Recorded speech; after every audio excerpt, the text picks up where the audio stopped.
4대강 사업, 그리고 녹조라떼. 시사 이슈에 관심 있는 사람이면 한 번쯤 들어봤을 말입니다. 이명박 정부 시절 이명박 대통령은 한강, 낙동강, 영산강, 금강 이 4개의 강을 대대적으로 정비하는 4대강 살리기 프로젝트를 실시합니다. 해마다 반복되는 홍수, 가뭄을 막고 수질을 개선하겠다는 취지였던 이 사업에는 당군 이래 최대 규모라는 22조 원의 예산이 투입되었죠.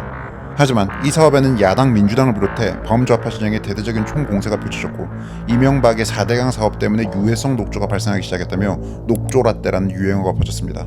그렇게 우여곡절 끝에 4대강 사업이 끝나고 10여 년이 지난 오늘날 놀라운 사실들이 하나둘 드러나기 시작합니다. 4대강의 진실, 그리고 그 진실을 숨기려 한 사람들, 그 이야기를 지금 시작합니다.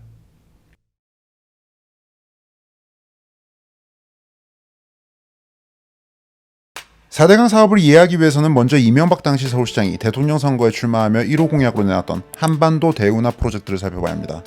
60년대부터 본격적으로 시작된 산업화 경제발전 신화. 이 시기 국가재정은 주로 산업단지, 고속도로, 항만 등에 투입되었습니다. 강은 우선순위에서 밀려났죠. 이에 따라 강 인근 지역은 매해 심각한 홍수 피해를 입어왔습니다. 당시 연평균 1조 4천억 원의 홍수 피해가 발생해왔고 매해 2조 4천억 원의 복구비가 투입되었습니다. 게다가 생활 폐수부터 공업, 축산업 폐수 등이 그대로 강에 흘러들어가 영산강을 비롯해 큰 강들의 물이 농업용수로도 쓸 수 없을 정도로 오염되어 가고 있는 상황이었습니다. 청계천으로 대박을 친 이명박은 여기서 한반도 대운하 프로젝트라는 아이디어를 냅니다. 한강과 낙동강을 잇는 운하, 금강과 영산강을 잇는 운하를 건설해서 대한민국의 물줄기들을 연결하고 관리하며 장기적으로 북한 신의주까지 연결하겠다는 거대한 계획이었습니다. 박정희 대통령이 경부고속도로를 뚫어 물류의 혁명을 일으키고 한강의 기적을 일으켰듯 대운하를 통해 다시 한번 혁신을 이룩하겠다는 비전이었죠. 2008년 2월 이명박은 대통령 당선인 신분이 되었고 계획에 따라 대운하 사업을 국정과제로 선정하는데요. 야당인 민주당은 물론 각 시민단체 등 범좌파 진영이 총동원되어 이를 저지하고 나섭니다.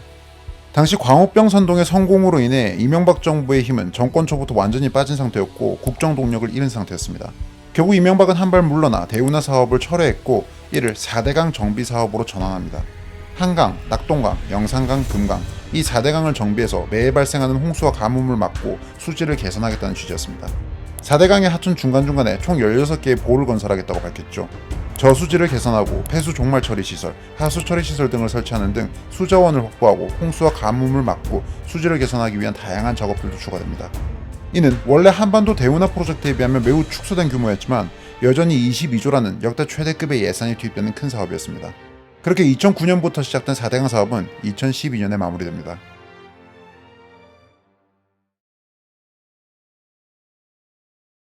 이명박 정부의 핵심 사업이었던 만큼 4대강은 당시 야권과 범좌파 진영에 의해 급격히 정치화됩니다. 광우병 사태를 통해 큰 정치적 이익을 얻었던 그들은 반정부 투쟁의 분위기를 몰아 4대강 사업 저지에 나섰죠. 4대강 사업이 한반도 대운하를 재추진하려는 음모라며 대대적인 장외 투쟁을 벌였고 촛불 시위를 벌입니다.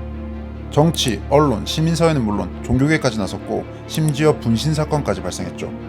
이러한 투쟁에서 가장 효과를 본 건 바로 녹조라떼라는 유행어였습니다. 2012년 낙동강에서 녹조가 목격되었고 환경단체들이 이를 근거로 4대강 사업을 비판했습니다. 이 녹조에 맹독성 물질이 있다면서 4대강 사업 때문에 강물을 더 이상 식수로 쓸 수 없게 되었다고 공격했죠. 이후 녹조라떼라는 유행어가 빠르게 퍼져나왔고 이는 4대강에 따라붙는 키워드가 되었습니다. 사회 각 분야의 반이명박 정부 성향 인사들이 총력 투쟁을 벌인 만큼 4대강 사업에 대한 국민 여론은 급격히 나빠졌습니다. 4대강 사업의 부정적인 여론이 80%를 넘어섰죠. 선거에까지 큰 영향을 미치는 이슈가 됩니다. 이후 정권이 바뀐 이후에도 4대강 사업에 대한 부정평가는 압도적으로 높았습니다. 그리고 시간이 흘러 문재인 정부가 들어섭니다.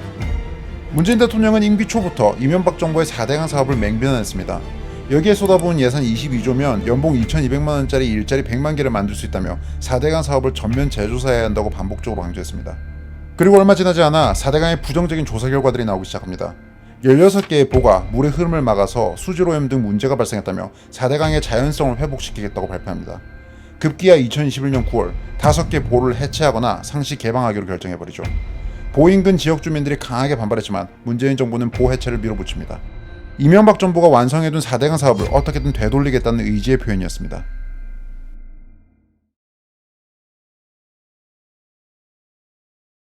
문재인 정부에서 4대강 보 해체에 나섰을 때 인근 지역 주민들은 크게 분노했습니다. 4대강 사업 덕분에 생활이 나아졌기 때문입니다. 2012년 5, 6월 기록적인 가뭄이 찾아왔는데 4대강 인근 지역에는 물 부족 현상이 없었습니다. 심지어 4차례의 강력한 태풍이 왔는데도 4대강 주변에는 예전에 있었던 범람 피해가 발생하지 않았죠. 홍수 위험도 크게 낮아졌습니다. 실제로 통계를 살펴보면 4대강 사업 이후 홍수 등으로 인한 재산 피해는 10분의 1보다도 낮은 수준으로 줄어들었습니다. 게다가 수질도 현격히 개선되었죠. 윤석열 정부가 들어선 이후 드러난 팩트지만 국립환경과학원과 서울대의 조사에 따르면 4대강 사업 이후 보 인근의 수질은 모든 수치에서 개선 상태를 보이고 있었습니다. 녹조라떼라고까지 불리며 논란을 일으켰던 녹조 현상은 사실 4대강 사업 이전에도 발생해왔던 것으로 밝혀졌죠. 그런데 문재인 정부는 4대강 보호 해체 결정을 내릴 당시 이를 정당화하기 위해 부적절한 평가 지표까지 사용해 명분을 만들어냈습니다. 화학적 산소 요구량을 근거로 수질이 나빠졌다는 결론을 내렸는데요. 이는 상황에 따라 측정값의 오차가 심해서 법적 평가 지표에서 제외된 항목인데 이 수치를 근거로 수질이 악화되었다는 결론을 내렸습니다.